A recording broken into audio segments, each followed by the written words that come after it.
Citra sepak bola tanah air kembali dipertaruhkan setelah FIFA membekukan PSSI. Harapan satu-satunya kini terletak pada Garuda Muda yang tengah berlaga di ajang SEA Games 2015. Namun pada penampilan perdananya, Garuda Muda justru takluk dari Myanmar dengan skor cukup telak 2-4. Indonesia mengawali penampilan di SEA Games 2015 dengan bertemu Myanmar. Sejak awal laga, Myanmar sudah tampil lebih dominan. Pada menit ke-21, Myanmar mencetak gol pertama lewat Sinetura. 16 menit kemudian, Myanmar mengadakan keunggulan. Situ Aung memanfaatkan bola rebound.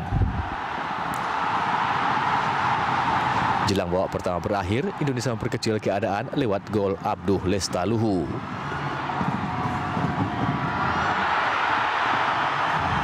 Di babak kedua, sebuah blunder Hansa Muyama dimanfaatkan Situ Aung membawa Myanmar unggul 3-1.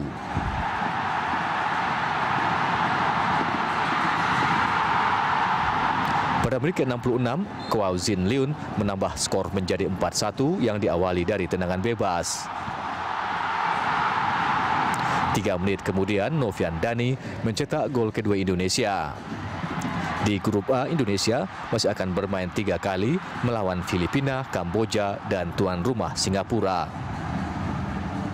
Untuk membahas hal ini, di studio telah hadir mantan pemain timnas Indonesia Imran Nahumaruri dan pengamat sepak bola M. Kusnaini. Selamat siang. Selamat siang. Biasanya kalau di sepak bola ini kita manggilnya Bung gitu ya. Ini ada Bung Imran dan juga Bung Kusnaini.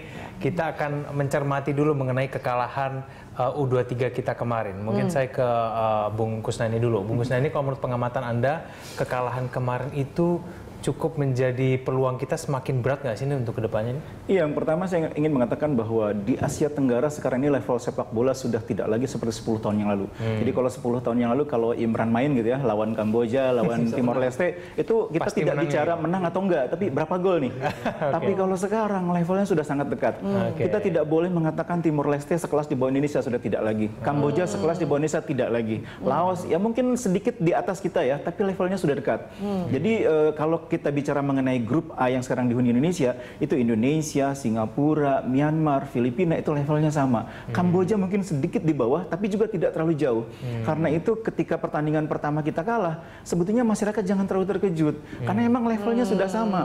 Satu hal juga yang tidak boleh dilupakan, Myanmar ini tim U20-nya ikut Piala Dunia. Sementara kita tim U20-nya tidak ikut Piala Dunia. Beberapa pemain U20 kita sekarang menjadi bagian dari tim SEA Games. Ada Evan Dimas, ada Hansa Muyama. Jadi kalah atau menang dari sebuah pertandingan yang levelnya sama, itu bukan hal yang mengejutkan. Tapi kok negara-negara yang lain itu kok bisa mengejar kita sih, Bung Kusnaini? Kan kalau kita cermati ini karena mereka yang semakin rajin berlatih atau memang Indonesia yang perkembangannya gitu-gitu aja? Bukan masalah sekedar rajin berlatih ya, saya pikir memang sistem pembinaan keseluruhannya itu ya. Jadi sistem pembinaan di level usia muda memang di beberapa negara Asia Tenggara itu sangat intensif. Myanmar itu sangat serius membina tim usia muda, Vietnam juga, Singapura juga. Jadi kalau beberapa negara itu biasa kalau ikut SEA Games itu mengirim tim U19 ke bawah supaya SEA Games berikutnya bisa lebih berprestasi. Seperti yang sekarang dilakukan oleh Singapura. Yang sekarang diturunkan di event kali ini adalah tim yang 2 tahun lalu usianya masih di bawah 19 tahun. Sehingga ketika sekarang tampil sudah lebih matang. Kita biasanya agak sedikit kurang percaya diri menurunkan pemain yang usianya di bawah itu ya. Sehingga ketika SEA Games berlangsung, sedikit sekali pemain dari tim 2 tahun yang lalu yang sekarang menjadi andalan. Itu salah satu alasan teknis mengapa tim kita sekarang sepertinya tidak ada pemain yang cukup berpengalaman yang bisa menjadi leader. Dalam situasi seperti kemarin ketika tim kita tiba-tiba ketinggalan dari lawan yang bermain begitu cepat, harus ada seorang pemimpin di lapangan yang bisa menenangkan, yang bisa meredam ketegangan teman-temannya, yang bisa menjadi jenderal di lapangan tengah seperti Imran dulu. Main dulu, tenang. Nggak ada yang bisa seperti itu. Leader di lapangan tidak ada. Ditambah lagi faktor secara teknis sepertinya menurut saya kita tidak terlalu fleksibel dengan pola permainan. Jadi kita biasa bermain dengan 4-1-4-1, tapi kemarin kan lapangan tengah bocor terus. Kenapa nggak dicoba dengan 4-2-3-1, menambah seorang gelandang bertahan supaya kita lebih rapat di tengah. Yang ketiga mungkin ada juga faktor stamina. Saya melihat stamina pemain kita kemarin sepertinya kalah dibanding pemain Myanmar. Itu di antara beberapa hal yang membuat kita kemarin di laga pertama agak kesulitan mengembangkan permainan terbaik. Meskipun levelnya dengan Myanmar sebetulnya tidak terlalu jauh. Baik, kita tanyakan langsung ke Bung Imran ya, apakah setuju juga bahwa ketertinggalan kemarin ini karena memang penyamarataan skor skuad di negara-negara ASEAN yang sudah lebih merata. Beda dengan 10 tahun lalu saat Anda masih bermain. Iya betul, saya setuju apa dikatakan oleh Mas Kusnaini bahwa memang kalau segi pembinaan kita agak ketinggalan ya. Kalau mau lihat levelnya, kalau di zaman saya dulu, memang hasilnya berapa ya, kita melawan Kamboja, kita melawan Vietnam, kita melawan Myanmar, itu masih di bawah kita gitu. Tapi saya lagi-lagi saya katakan bahwa memang kalau tahun ini ya di 2 tahun terakhir ini memang sepak bola levelnya udah sama. Itu mungkin sistem pembinaan apa dikatakan oleh Bung Kusnaini. Nah, kalau Bung Imran sendiri kalau melihat permainan kemarin begitu ya, masalah utamanya itu terletak di mana? Ya, kalau kita serata harusnya bisa menang dong. Iya betul, kalau melihat kualitas individu per pemain sebenarnya mereka punya kualitas, ada Evan Dimas, ada Hansa Muyama, akan tetapi potensi mereka, kualitas mereka tidak keluar. Karena tadi seperti katakan Mas Kutani, kalau kita fisik kita drop, kemampuan kita tidak akan terlihat. Dan saya melihat memang kelemahan timnas 23 ini terletak di stamina. Dan itu kita bisa lihat ketika AFC melawan Korea, seharusnya Aji sudah ada PR ya, bahwa memang fisik anak-anak ini sangat tidak baik ya. Seharusnya dia harus membuat mereka lebih baik. Gitu.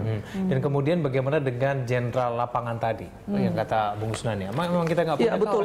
Kalau Evan Dimas pun betul kalau Evan Dimas levelnya kan kemarin U19 dan itu merata. Ketika masuk ke 23 itu beda. Ya pemain harus beda juga ya, karena ada beberapa pemain juga dari alumni Asian Games ya. Dan saya setuju juga apa kata oleh Bang Kusnadi bahwa memang mereka tidak punya leader, jiwa kepemimpinan di lini pertahanan, lini tengah maupun depan juga tidak ada. Apakah sesulit itu untuk mencari sosok yang memiliki sosok kepemimpinan ini di tengah skuad timnas kita? Iya, kalau kita melihat di skuad ini tidak ada ya Mas Kusnadi ya, nggak ada Evan Dimas, kita nggak bisa ngasih beban buat dia karena pemain dia ini kan masih muda ya. Event SEA Games ini kan beda dengan U19 kemarin. Jadi salah satu cara untuk menciptakan pemimpin di lapangan adalah regenerasi atau perpaduan. Jadi kalau misalkan sekarang kita tim SEA Games 2015, itu sebagian kerangkanya harus berasal dari 2013. Karena dari 2013 ketika mereka main di 2015 sudah punya pengalaman. Pengalaman itulah yang menjadikan pemain punya kemampuan memimpin. Anda melihat ini belum dijalankan proses ya contohnya sekarang di tim SEA Games 2015, alumnusnya kan tinggal Manahati ya di antaranya ya, yang itu pun yang mainnya di belakang. Di tengah tidak ada yang menjadi pemain yang punya pengalaman main. Ada Yandi memang ya, tapi Yandi 2013 bukan pemain utama kan. Jadi beda dengan negara-negara seperti yang saya bilang tadi. Singapura sebagian besar pemainnya adalah alumnus 2013. Di tim Myanmar sekarang itu sebetulnya belum full tim. Masih ada beberapa pemain U23 mereka yang tidak diturunkan karena difokuskan ke tim senior. Seperti strikernya Kiao Koko atau Nanda Kiao yang difokuskan untuk Piala Dunia U20. Dan bisa dibayangkan bagaimana mereka pada tahun 2013 menggunakan pemain yang mayoritas usianya di bawah 19 tahun. Sehingga sekarang usia 21 sudah lebih siap. Nah kita warisan dari 2013 cuma 2 orang. Ini kayaknya strategi investasi yang memang sudah direncanakan ya. Betul, untuk dari negara-negara lain ini, bukan hanya dalam hal regenerasi tapi strategi untuk memenangkan kompetisi-kompetisi ini. Apakah hal seperti ini tidak terpikir oleh pelatih-pelatih dalam negeri kita kalau menurut pengamatan Anda? Sebetulnya sudah ya, seperti tim sekarang ini kan sebagian pemainnya adalah alumnus U19 ya, yang diorbitkan ke tim U23. Jadi memang harus ada keberanian begitu. Jadi kita tidak berpikir mengenai event per event. Sesudah event ini next-nya apa? Nah pemain yang disiapkan untuk next itu harus disisipkan sekarang. Dan itu saya pikir langkahnya sudah tepat. Sekarang ini cukup banyak pemain dari U19 yang dimasukkan tim SEA Games. Diharapkan 2017 nanti mereka akan menjadi pemain yang lebih berpengalaman, lebih siap. Cuma memang persoalannya kita dalam 2 SEA Games terakhir selalu masuk final. Sehingga ekspektasi masyarakat sekarang harusnya masuk final juga minimal. Bahkan harusnya juara. Gitu. Bagaimana dengan sistem latihan yang diterapkan oleh pelatih Aji Santoso? Ini menurut Anda sudah cukup baik kah atau bagaimana menurut Anda? Mungkin kalau sistem latihan sih bukan persoalannya, tapi lebih ke pola permainan, pola yang diterapkan oleh pelatih ya. Nah seperti yang saya bilang tadi, kita terbiasa main 4-1-4-1, itu gaya main Barcelona memang, gaya main Bayern Munchen memang seperti itu, 4-1-4-1. Pemain yang ada pun mungkin memenuhi, cuma harusnya ada fleksibilitas menghadapi lawan yang seperti apa main pakai pola itu. Lawan yang berbeda bisa jadi polanya sedikit berubah dari 4-1-4-1 jadi 4-2-3-1. Kemarin saya melihat pemain Myanmar tempo permainnya tinggi sekali dan kita kalah habis di tengah. Karena itu pada saat itu saya berpikir kalau kita mengubah sedikit dari 4-1-4-1 menjadi 4-2-3-1 mungkin akan lebih seimbang di tengah. Tapi itu tidak terjadi. Oke, baik. Kita lanjutkan lagi dialog kita di segmen selanjutnya. Nanti kita akan masih bahas kenapa Garuda Muda ini kemarin kalah gitu ya. Mungkin bagaimana ke depan kemungkinannya nanti ke depan. Pemirsa, Lanstalk akan segera kembali.